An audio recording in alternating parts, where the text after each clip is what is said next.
I opened the door just enough to see the stranger's eyes. Two puddles of black water that didn't blink once. The rain was coming sideways, a furious, horizontal sheet.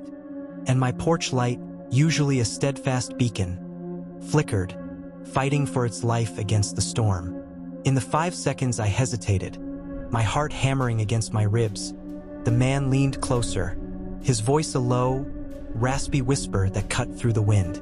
"If you don't let me in," he said, a chilling smile playing on his lips, "she'll come through the window instead. And believe me, when you hear these stories, you'll understand why that line still gives me nightmares." Hey, I'm your host tonight, and tonight, we've got 3 stories that'll make you question every creak in your old house. These aren't just tales. They're accounts sent in by viewers who were home alone when the sky cracked open, the power stuttered, and somebody or something started knocking. Each one swears every single word is true, the kind of true that leaves a cold knot in your stomach. So, grab whatever keeps you calm. A hot coffee, a cozy blanket, maybe even a baseball bat if you're feeling extra cautious.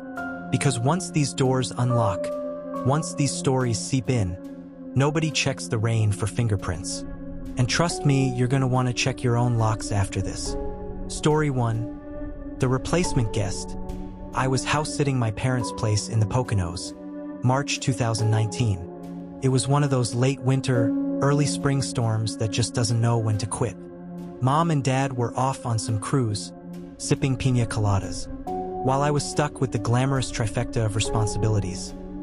Feed the dog, water the orchids, because apparently they're fragile divas, while keep the wood stove going, because Poconos in March is still basically winter. The forecast had started innocently enough, just 4 inches of rain. Then it upgraded to 8. Then finally, the local news just threw its hands up and advised, "Just stay inside." Fine by me, honestly. I had a killer playlist queued up, a mountain of instant ramen. And June, my parents' skittish husky, was doing a fantastic job of keeping my feet warm under the kitchen table. She was a big, fluffy, nervous wreck of a dog. And usually her anxieties were contagious. And tonight I felt oddly cozy. At precisely 9:17, the first thunderclap hit, a bone-rattling boom that shook every single glass in the cabinet. June's ears went flat against her head, and she let out a low, almost inaudible whimper. I stood to check the latch on the back door, just a nervous habit. And that's when the knock started. Not polite taps, not the kind of hesitant rap you give when you're unsure if someone's home. These were slow, deliberate pounds, a rhythmic thud that matched the frantic heartbeats suddenly slamming in my ears. Thump, thump, thump. My first thought was the porch cam. I always checked it before answering the door, especially when alone. But the storm, being the overachiever it was, had knocked the Wi-Fi out an hour earlier. So, effectively blind, I crept to the front door, heart doing a frantic jig, and cracked it open just 2 inches. A man stood there, head to toe soaked. His blonde hair was plastered to his forehead, dripping water down his face. And his hoodie, originally navy, was so saturated it looked black. He slowly raised his face, water streaming from his brow, and smiled. His teeth chattered, not from cold, it seemed, but from some internal tremor like dice rattling in a cup. "My car broke down a mile back," he said, his voice surprisingly calm despite the chattering. "Can I call a tow?" I hesitated, trying to gauge him through the narrow gap. He seemed harmless, desperate maybe, but that smile, even with the chattering teeth, felt off. I told him my phone wasn't getting any signal, which was true. The whole house was a dead zone for cell service during heavy storms. He nodded almost too quickly, like he already knew, or perhaps expected it. "Could I wait inside?" he asked, his eyes darting past me into the warmth of the house. "Just till the rain lets up? I'm freezing." Now, rule 1 of being 23 and female, especially when you're home alone in a secluded house in the Poconos, is pretty clear. Don't let strange men cross your threshold. Ever. I almost said no, a firm, polite refusal already forming on my tongue. But then June, the big scaredy cat, trotted over, her tail giving a tentative wag. She nudged her wet nose into the gap, sniffing the stranger, and then whined a low, pleading sound, and I opened the door wider, trusting my dog's radar over my own gut feeling. Yeah, looking back, that remains the single stupidest decision of my life. He stepped in, and the first thing I noticed was the puddle forming instantly beneath his feet. It looked darker than rainwater, almost rust-tinted, a murky, unsettling shade. I remember that vividly.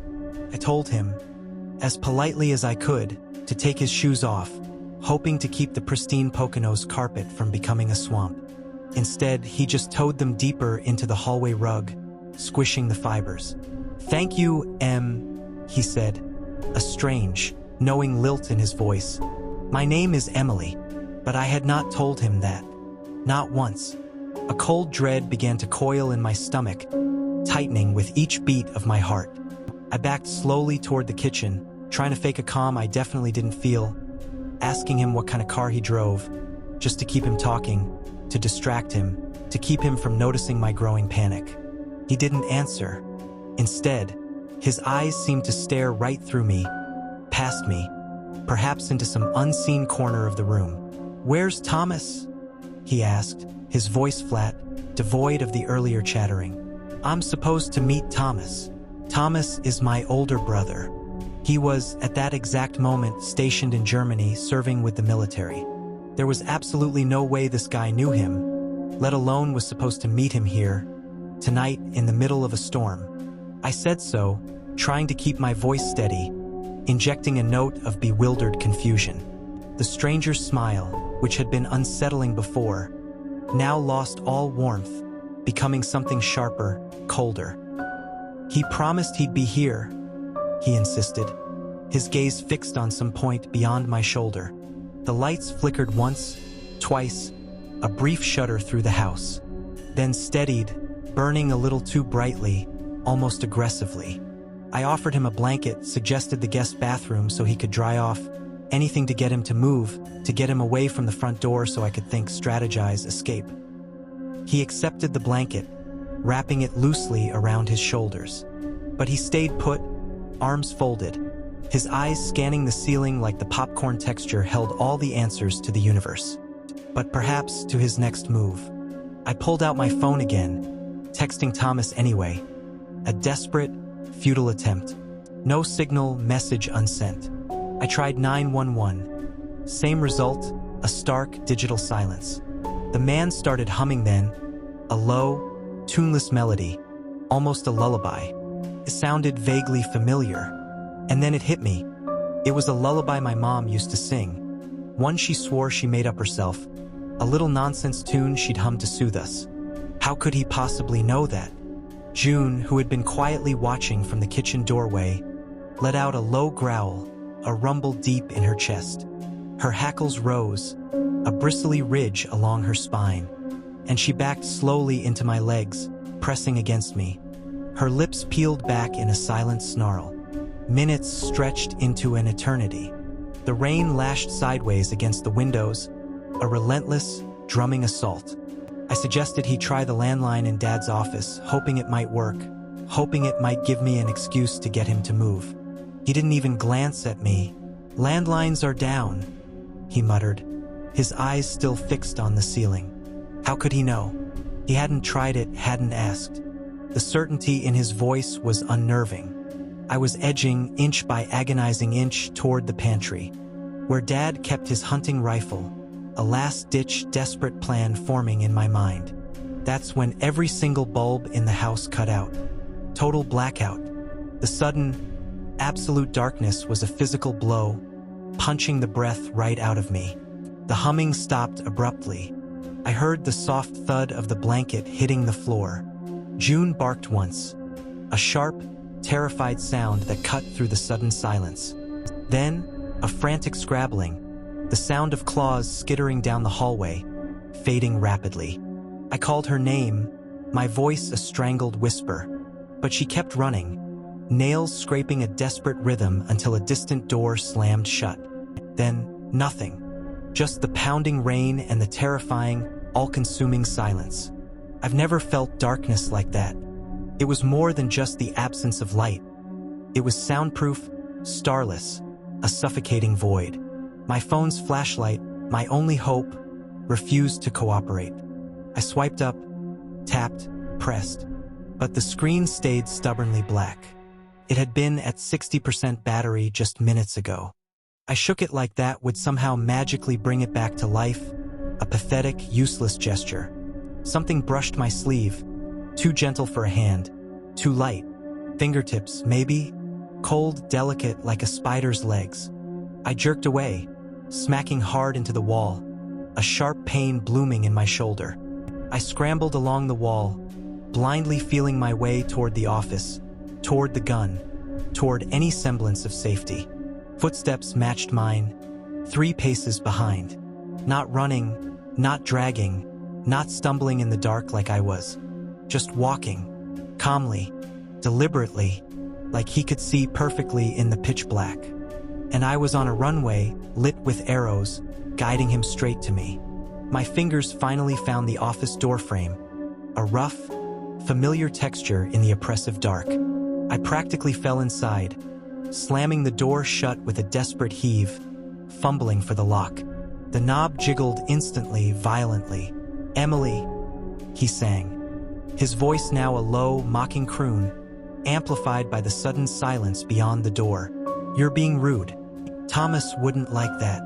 I fumbled through Dad's desk drawers, left, right, center, a frantic search for the rifle. I found ammo, magazines, cold metal against my trembling fingers. But the rifle itself wasn't in its usual spot. Dad must have locked it in the safe after New Year's, a new security measure. I'd never cracked the safe. I didn't know the code.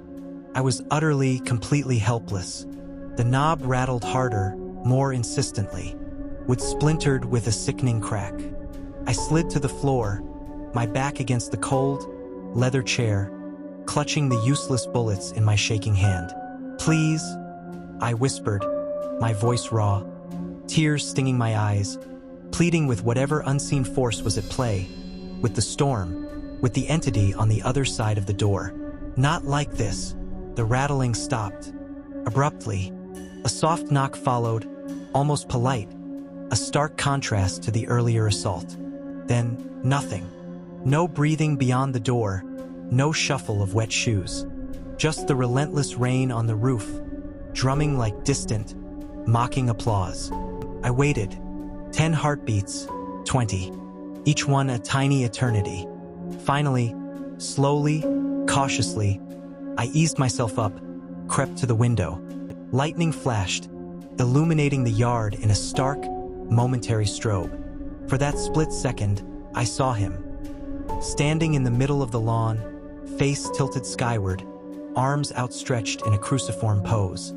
In the flickering light, he looked wrong, limbs too long, neck stretched impossibly. Another flash, and he was gone, vanished. Power surged back. The hallway lights blazed, a blinding, welcome assault on the darkness. I sprinted to the front door, slamming it shut, throwing the deadbolt. Then the chain, my hands fumbling with frantic urgency. June was cowering under the dining table, pressed against the wall, lips peeled back in a silent, guttural snarl, her eyes wide and terrified. I knelt, hugging her, stroking her fur until my pulse finally, slowly, began to calm. Toward dawn, blessedly, I got a sliver of cell signal. I called Dad first, then the state troopers. They arrived an hour later, 2 grim-faced officers who searched the property and the surrounding roads. They found nobody, no abandoned vehicle, nothing to corroborate my story. But they did find footprints, bare, enormous, pressed so deep into the saturated earth under every first-floor window that even the relentless rain hadn't erased them. Dad, ever the pragmatist, installed motion sensor floodlights the very next day, turning the property into a fortress of light. Mom, with her own brand of protective instinct, planted thorn bushes beneath each sill. As for me, I moved to an apartment in the city with reinforced locks and a second-floor walk-up. June still growls whenever the lights flicker, a low, anxious rumble that reminds me of that night. And Thomas? He came home 6 months later, surprised by my sudden move, confused by the whole ordeal. He swore he'd never told anyone he'd be at the Poconos house that weekend. He'd never heard of the stranger. But then he remembered. He had been planning to surprise me, a last-minute decision, and had even joked about it in a group chat with a few close friends, under his old gaming nickname, T-Man. I checked the messages. Nobody in that chat was the man in the hoodie, and nobody I know drives barefoot through a thunderstorm, either. Sleep tight, folks, because if these stories are making the rain outside your window sound a little heavier, a little more insistent, then you absolutely need to hit that subscribe button. Don't miss the next batch of tales that'll keep you up at night. And seriously, stick through to the end. Story 3 has a detail that even I still can't explain. A chilling little tidbit that defies all logic. Story 2. The Possession on Haverford Drive, Indianapolis, 2011. Officer Dan Rourke, a seasoned cop with a decade on the force and a healthy dose of skepticism, was riding shotgun in his patrol car. The rain had started, a steady, depressing drizzle, when dispatch sent them to a possible child endangerment call on Haverford Drive. Nothing in the initial report suggested anything beyond the usual domestic dispute. Just yelling, neighbors worried, the kind of call Dan had answered dozens of times before. He expected screaming parents, maybe a crying kid or two. Definitely not what they found. They pulled up to a small, green house with siding that was peeling like sunburnt skin. The gutters overflowed, gushing dirty water onto the overgrown lawn, looking like they hadn't seen a ladder or a good cleaning in years. A woman met them on the porch, her face gaunt, her eyes wide with a terror that seemed to have permanently etched itself into her features. She clutched a rosary so tightly that the beads had imprinted angry red marks on her palm. "It's the kids," she rasped, her voice barely a whisper, as if speaking too loudly might break some fragile spell. "They're not mine right now." Dan and his partner exchanged a look. Standard procedure, they thought. Overwhelmed mother, maybe some mental health issues, kids acting out. They stepped inside, and the air immediately felt heavy, oppressive. In the living room, 3 children, ranging in age from about 6 to 12, stood shoulder to shoulder, facing the wall. They were perfectly still, like they were on timeout. But they weren't quiet. All 3 hummed, a low, guttural note vibrating the very air, making the cheap picture frames on the wall subtly buzz. It wasn't a song. It was a single, sustained tone, a drone that seemed to thrum from their very bones. Dan's partner, trying to keep things calm and professional, asked for their names, his voice a practiced, soothing tone. Slowly, in perfect, unsettling synchronicity, each child pivoted. Their faces were blank, devoid of expression. But their eyes were dark, ancient, but utterly devoid of childhood innocence. They continued to hum, the same pitch, the same unnerving volume. But now it was something discordant, a clashing, disharmonious chord that seemed built from pure hatred and malice. Dan's scalp prickled, a cold wave of goosebumps rising on his arms. He noticed the youngest child's feet. Filthy, toenails cracked and black with grime, yet the carpet around them was pristine, not a speck of mud from the storm outside, despite the front door having been wide open when they arrived. It didn't make sense. The mother, still clutching her rosary, whispered her story, her voice trembling. It had started, she said, after they'd found an old Ouija board at a garage sale a few weeks prior. The kids had begged, fascinated by the dusty, mysterious object. She, foolishly, had relented, letting them play with it in the basement. That very same night, the humming began. That same night, she'd woken to find them not in their beds, but crouched on her bedroom ceiling. Not hanging, she'd clarified, her eyes wide with a terror that hadn't left her since. Clinging, like spiders. Dan, fighting down a surge of unease he hadn't felt on a call in years, radioed for social services and an ambulance. This was clearly beyond his pay grade, beyond anything he'd been trained for. While they waited, the humming abruptly stopped. The middle kid, a girl with startlingly vacant eyes, blinked. Then a slow, chilling smile spread across her face. She pointed a small, grubby finger directly at Dan. "You cussed in church at 9, stole a 5 from the collection jar, and you still haven't confessed." Dan's stomach dropped. A cold wave washed over him. Then a flush of heat climbed his neck, staining his ears red. He'd never told anyone that story. Not his partner, not his closest friends, not even his wife. It was a forgotten childhood transgression, a secret buried deep. How could this child possibly know? He tried to regain his composure, forcing himself to focus on the immediate task. "Ma'am," he said, his voice a bit rougher than he intended. "We need to get them to the hospital. Now." They began herding the children toward the door, a surreal procession. The rain hammered against the threshold, a symphony of chaos outside. The youngest child, just as they reached the doorway, stopped. He tilted his head, his blank eyes fixed on the rain-soaked world beyond the porch. "We don't like water much," he stated, his voice flat, devoid of childish inflection. Then, without warning, he vomited. A clear, viscous, almost gelatinous fluid, easily a gallon of it, gushed from his mouth, splattering onto Dan's boots. The smell was metallic like iron, and warm like fresh blood, and the fluid itself looked like saline, a sickly clear substance. It was utterly repugnant, and utterly unnatural. The ambulance arrived, its sirens a welcome, if muffled, interruption to the eerie silence of the house. The techs, looking bewildered and slightly unnerved themselves, strapped the children to gurneys. Each child, as if on cue, began to laugh. A synchronous, high-pitched, chilling sound, a single unbroken peal of mirth that lasted the entire ride, with no breaths taken between.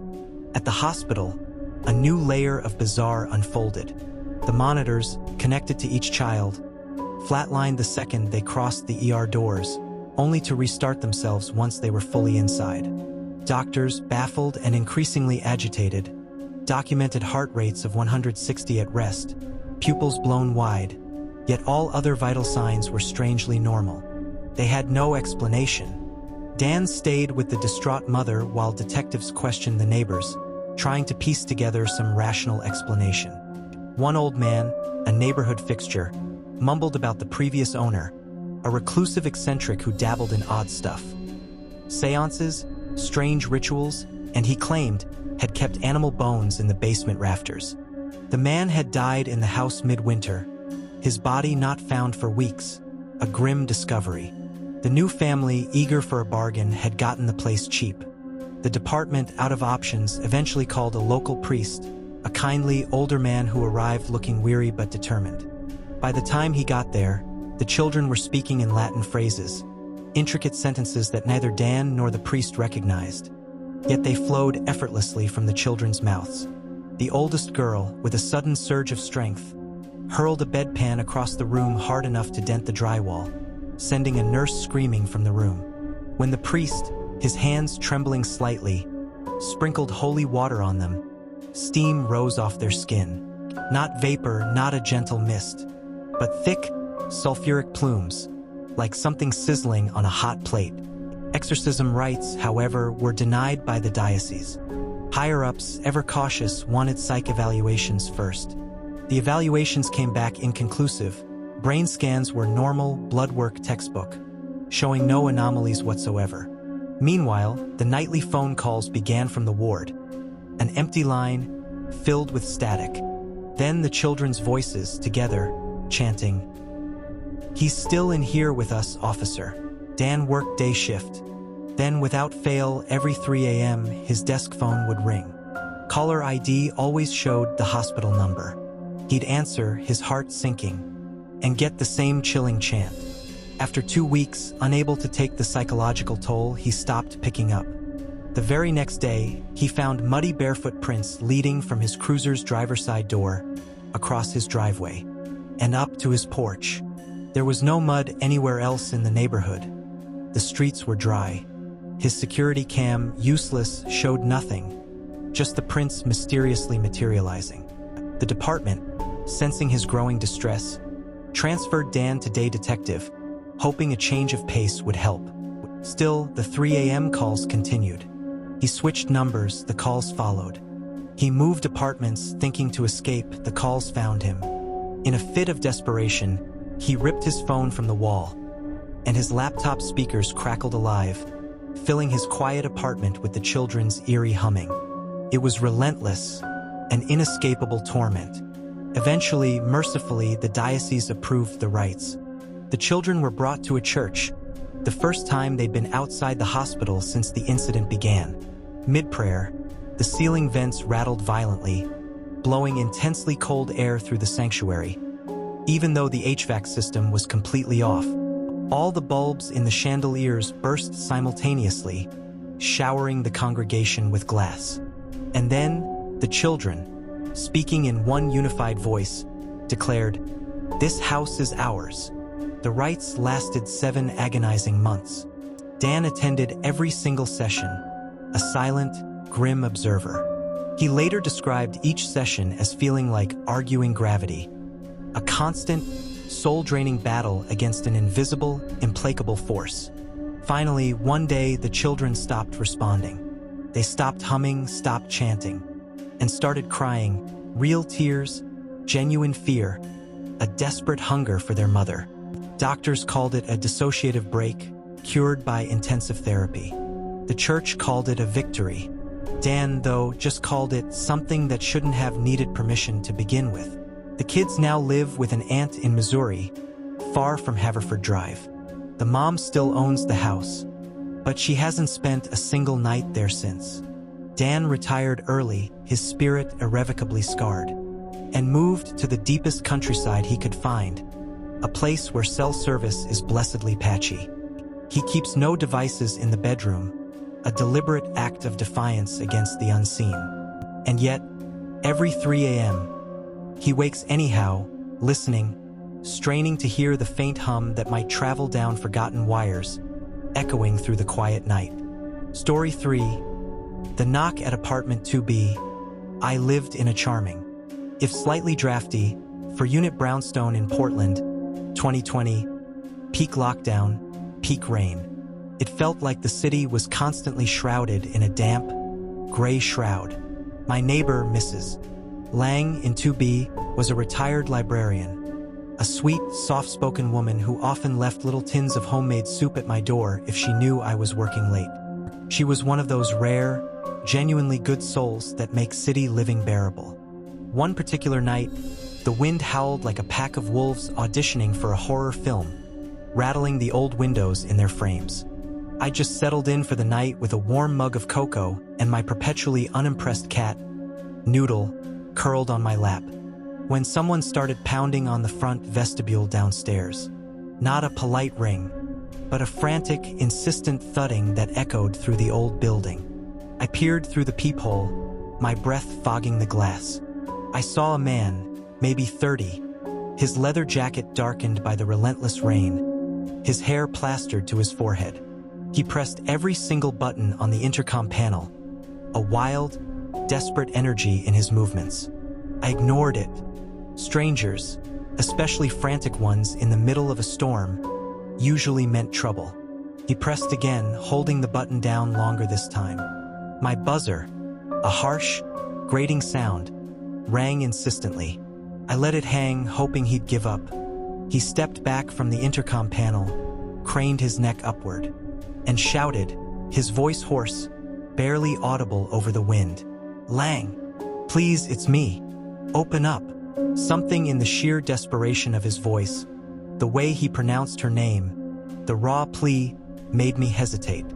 Against my better judgment, I unlocked my own door, leaving the chain on, and cracked it open a sliver. "She's not here," I lied, my voice a little shaky. "She's visiting her sister out of town." He slumped, his shoulders falling, a defeated sigh escaping him. "I got her letter," he said, his voice tinged with anguish. "Came right away. She said she was alone, scared of the rain. I'm her nephew." Something inside me, that little knot of tension relaxed a fraction. Mrs. Lang had spoken of a nephew, a kind young man who traveled for work, hadn't visited since before the pandemic. She adored him. I undid the chain, feeling a pang of guilt for my initial suspicion. The guy's name was Caleb. He had wet hair, a polite, almost shy smile, and carried a tin of butter cookies, the kind old ladies always seemed to love and always seemed to have on hand. I walked him down to 2B, knocked gently. No answer. He frowned, a worried crease forming between his brows. She wrote she'd leave a key under the third flower pot, he murmured, his eyes scanning the small porch outside her door. And there it was, a small, tarnished key, wrapped in a bit of foil, tucked neatly under the specified pot. He unlocked the door, pushed it open, and stepped inside. I went back upstairs, my cocoa now lukewarm, the earlier warmth of my evening completely dissipated. 10 minutes later, another knock. This time it was my door. Caleb stood there holding a framed photograph. "You know who this is?" he asked, his voice low. The photo showed a younger Mrs. Lang and a much younger Caleb, squinting happily into the sun on a pier, their arms around each other. I nodded. "She looks happy," I said a little wistfully. He swallowed hard, his gaze fixed on the picture. "She's thinner now." "Not eating." He asked to borrow my phone. His had apparently died on the flight. I handed it over, then turned to the microwave to reheat my now cold cocoa. When I turned back, a prickle of unease ran down my spine. He was scrolling through my photo gallery. I stiffened, my hand hovering over the microwave door. "Just setting a contact," he said quickly, catching my eye, his smile a little too bright. "Didn't mean to pry." He dialed, spoke in soft, hushed tones, then returned my phone. "Thanks. I'm going to check her bedroom, make sure she's sleeping." I closed my door, locking it with a decisive click, then adding the deadbolt and chain for good measure. Something felt off. Too many quick glances at my hallway, at Noodle, who was now staring intently at the door, her tail twitching, at my laptop open to work files.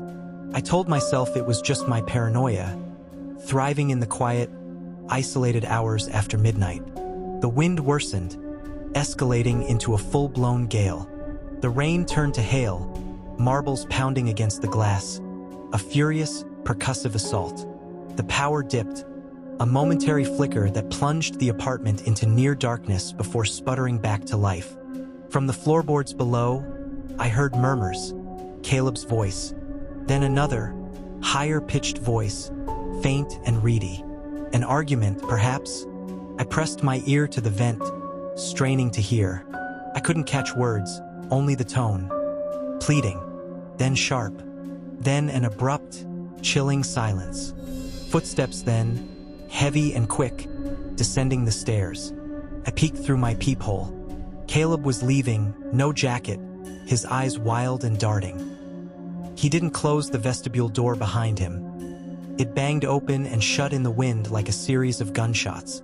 I waited 5 minutes, nerves frayed, the silence from downstairs now more terrifying than the noise. I grabbed my flashlight, its beam a weak, trembling finger of light, and descended the stairs. Mrs. Lang's door was ajar, a sliver of darkness beckoning. I nudged it open further.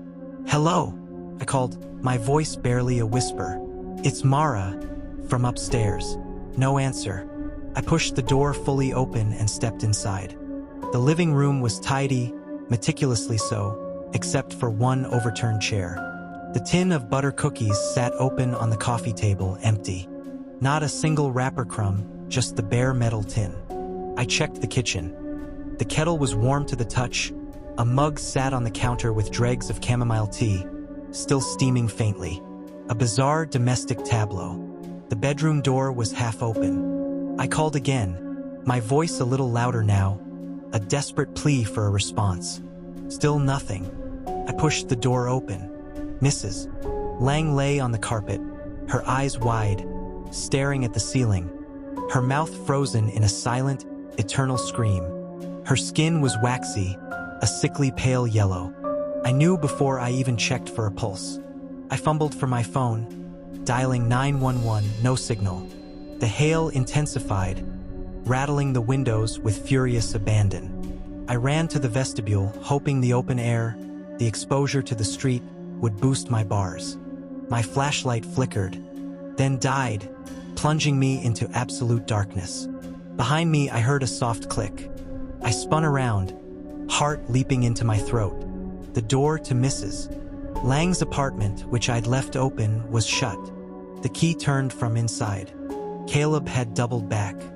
I was locked in a tiny foyer, the glass panes shaking violently in their frames. Through them, the street was deserted, a swirling vortex of wind and hail. I banged on the door, my fists raw, my voice hoarse. Police! Fire! Anyone! The only answer was the relentless drumming of hail. My phone was still useless, a dead weight in my hand. The flashlight remained stubbornly dark, absolute, suffocating black. From upstairs, I heard slow, deliberate footsteps crossing Mrs. Lang's unit. Not sneakers, boots, heavier than Caleb's earlier tread. Each step seemed to shake the very balusters of the old staircase. Then a dragging sound, furniture maybe, or I couldn't finish the thought, my mind recoiling from the implications.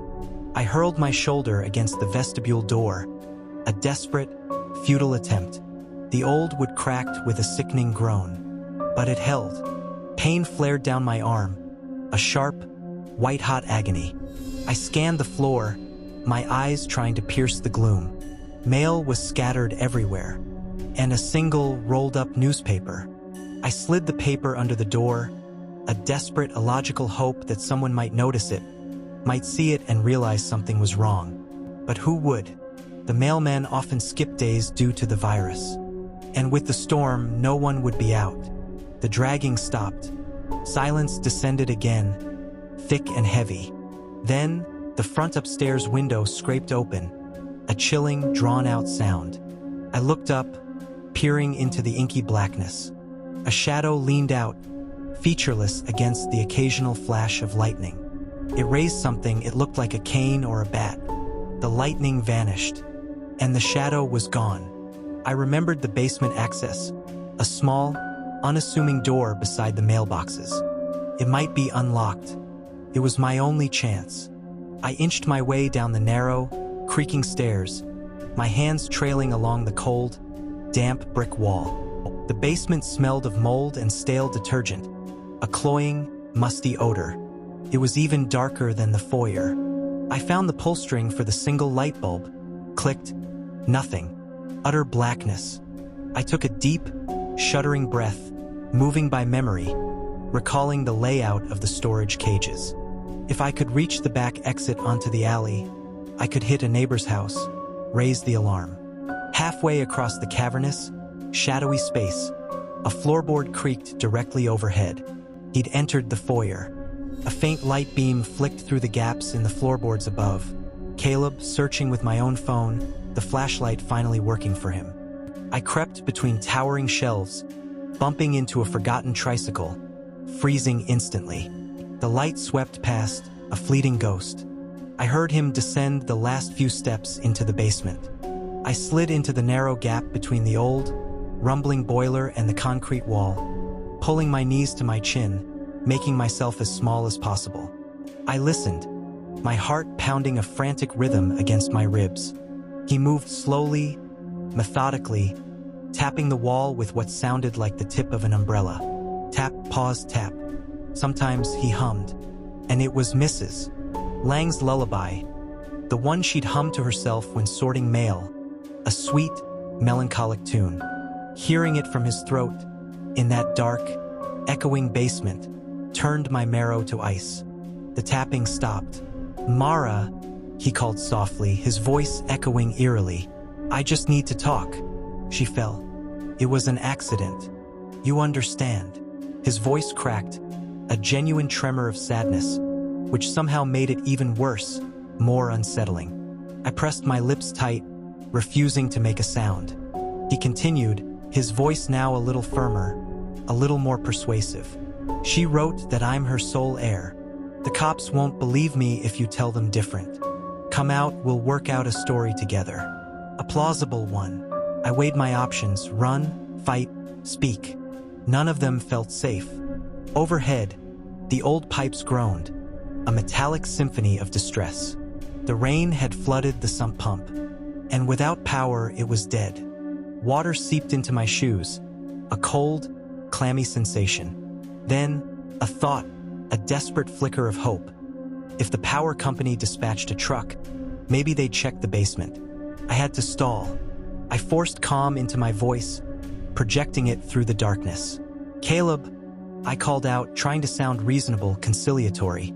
"Let me up. We'll call a lawyer together." "I believe you." Silence.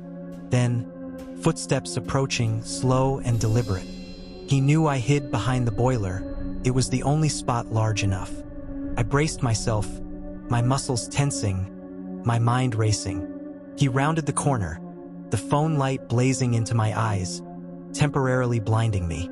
I hurled a fistful of detergent powder I'd grabbed from a shelf, a desperate, last-ditch effort. A cloud of white exploded into his face. He reeled back, coughing violently, sputtering. I sprinted past him, slamming into a shelf, feeling boxes topple behind me, a cacophony of sound. I didn't stop. Up the stairs, two at a time, through the foyer, out into the storm. Hail needled my scalp, stinging my face. I sprinted across the street, ankle deep in rushing water, hammering on my neighbor's door, praying they were home, praying they would answer. Their porch light flicked on, a sudden, blessed beacon. The door cracked open, and I blurted out my story between gasping breaths, a frantic, incoherent torrent of words. They let me in, wide-eyed and terrified, and immediately called the police. Police arrived in 8 minutes, an eternity. By then, Caleb was gone. The front door of the brownstone was still locked from the inside. They found Mrs. Lang where I'd left her. The coroner estimated her time of death matched almost exactly when I had first opened the building door to Caleb. Yet I had spoken with Caleb, seen him leave, then re-enter. The timeline was impossible, unless there were two people, or something wearing his face. Cops reviewed airport footage. No inbound flights due to the storm. No nephew named Caleb in Mrs. Lang's address book. No records of anyone by that name ever visiting her. Neighbors were positive she'd never mentioned family since the pandemic started. The detective asked me to describe him. I did. Every detail burned into my memory. They had a sketch artist work on it. When they flipped the tablet around, my stomach lurched, a cold, sickening sensation. The sketch resembled, with uncanny accuracy, a 1978 yearbook photo of Mrs. Lang's actual nephew, who had died at age 15, drowning at a lake cottage. She kept that photo on her mantle, a cherished memory. I dusted it weeks prior. The official police theory? A prowler, seeing the photo, invented an identity. But that doesn't explain the lullaby she hummed only when alone. It doesn't explain how my flashlight refused to work until he touched it. It certainly doesn't explain the lock turning from the inside while I stood outside, pounding on the door. I moved the next morning. Didn't pack, just grabbed Noodle, my purse, and left the lease and signed. My new building has no vestibule, no shared basement, and absolutely no antique photos of smiling boys who never grew up. Sometimes the rain still wakes me. I check the peephole, nothing. But Noodle, my unimpressed cat, stares intently at the door, her tail a bristly bottle brush, her ears flat against her head. And I remember the rule I should have followed that night. If someone knocks during a storm, the devil never gets his shoes wet. Almost through, folks, and yeah, story 3 was the shortest. But it was definitely the one that kept me up latest while editing. If you're still with me, if your heart's still pounding, if smash that subscribe button if you want a part 2. If the messages in my inbox after reading these drafts, they're almost as creepy as the stories themselves. You won't want to miss what people are sending me. 3 doors, 3 relentless storms, and 3 terrifying reasons to triple check your locks tonight. If you hear knocking while you're listening to this, maybe pause it just for a second. Maybe pretend you're not home. Or maybe, just maybe, you'll be brave enough to open up. Just know that once the rain invites itself in, once that chill settles into your bones, it doesn't always leave when the sun returns. Thanks for spending this damp, dark hour with me. Share your own rainy night story in the comments below. Just maybe wait until morning to read them. Stay safe, stay dry, and I'll see you in the next one, though hopefully not through your peephole.